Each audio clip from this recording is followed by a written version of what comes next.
pembelajaran kita kali ini, alangkah baiknya kita berdoa terlebih dahulu ya. Boleh dipimpin oleh ketua kelas. Nah, hari ini kita akan belajar tentang penggunaan huruf kapital dan tanda baca. Nah, huruf kapital itu apa sih? Huruf kapital itu adalah huruf besar yang memang digunakan pada bagian tertentu dalam kalimat sesuai aturan bahasa Indonesia.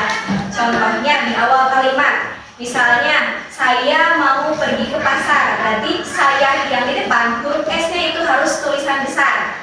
Jangan saya mau ke pasar tapi S-nya kecil. Itu dalam aturan bahasa Indonesia itu tidak sesuai. Jadi, setiap tulisan yang ada di depan itu harus huruf kapital. Huruf kapital itu apa? Huruf yang besar yang berada di awal kalimat. Nah, selain dari dipakai untuk di awal kalimat, huruf kapital juga dipakai untuk nama orang. Misalnya, Risma sedang mengajar di kelas 3. Berarti huruf R atas nama Risma. Karena Risma itu kan orang ya, berarti huruf R-nya harus huruf kapital. Gimana ibu kalau misalnya namanya nggak di awal tapi di tengah? Itu harus kapital juga atau enggak? Itu tetap harus kapital karena nama orang termasuk yang harus digunakan dalam huruf kapital. Selain nama orang, ada juga nama tempat. Misalnya ini SDN Cipicung. SDN Cipicung itu harus menggunakan tulisan besar. Tidak boleh SDN, tapi tulisannya huruf besar semua. Ada juga nama tempat. Tadi nama SDN, misalnya di sini. Coba ketua kelas, alamat rumahnya di mana? Mangkalaya. Berarti tulisan Mangkalayanya, M-nya nggak boleh huruf kecil, harus M besar. Nah, selain dari nama tempat, ada nama hari, nama bulan.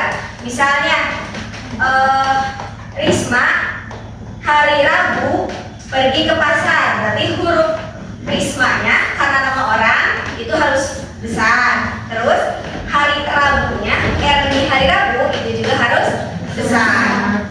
Seperti itu. Nah, kita udah cukup menghafal huruf kapital. Semuanya paham penggunaan huruf kapital? Paham. Coba yang mau tanya, kalau misalnya apa ya?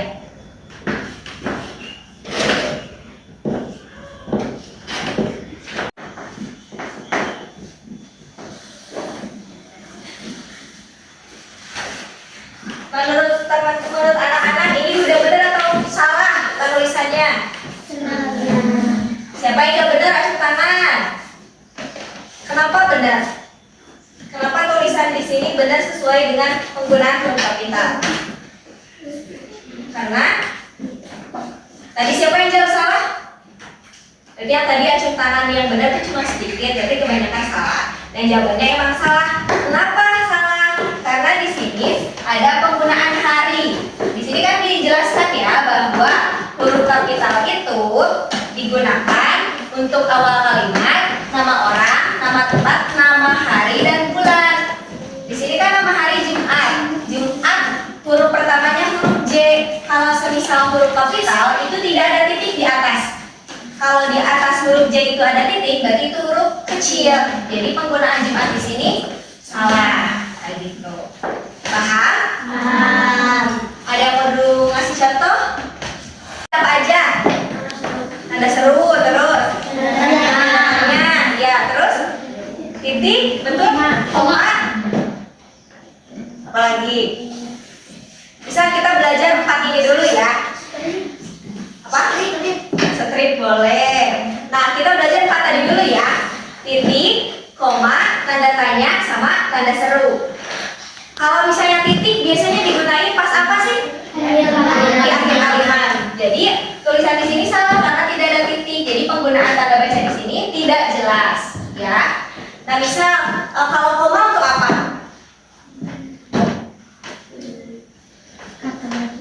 Apa? Kata baru.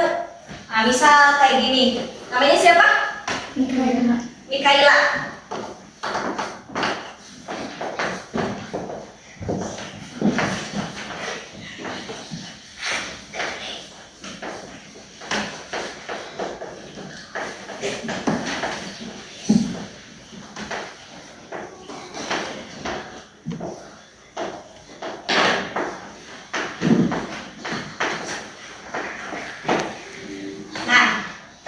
Misalnya kalimatnya kayak gini, Mikaela membeli apel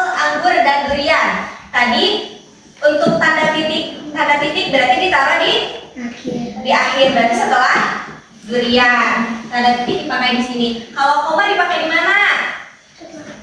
Setelah apa? Kenapa mau beli? Setelah apel, betul. Terus? Anggur. Cukup. Kenapa harus ada koma setelah apel dan setelah anggur? Karena kalau kita bacanya Mikaila membeli apel, anggur, dan durian, itu kayak Mikaila itu pembacaannya tidak jelas, tidak dimengerti oleh yang penjualnya. Kalau kita bilangnya Mikaila membeli apel, anggur, dan durian, setelah kita ada koma, pengucapannya akan ada sedikit nafas di situ. Membeli apel, anggur, dan durian, tidak langsung membeli apel, anggur, dan durian. Tanda tanya kayak gimana? Kamu lagi apa? Berarti setelah apa itu? Kalau misalnya jawaban, berarti kalimat tanda tanya itu emang digunakan untuk menanyakan sesuatu. Jadi kalau kamu misalnya mau main, ajak temennya, mau main sama aku gak? Tanda tanya, berarti itu nanti si yang ditanyakan harus menjawab. Nah, sekarang kalau misalnya tanda seru, buat apa? Perintah. Contohnya?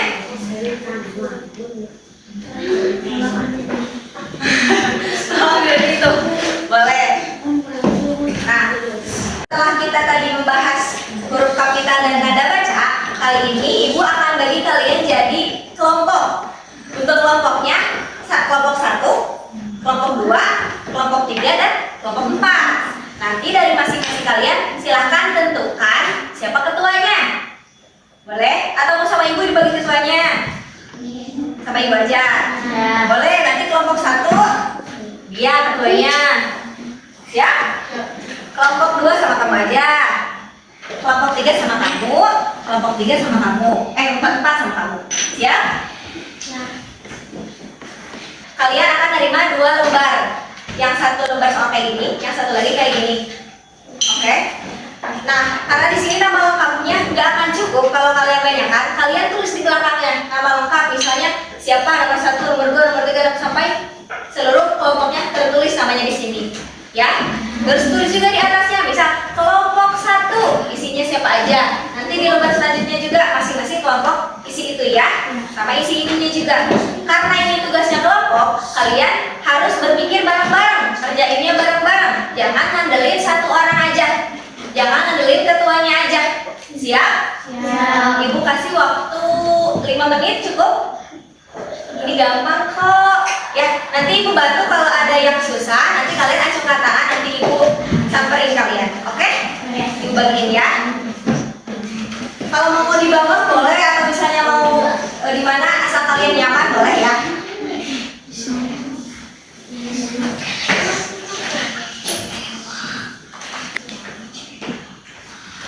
Boleh.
boleh dipimpin doanya terlebih dahulu. Sebelum pulang kita ada yang foto bersama dulu boleh?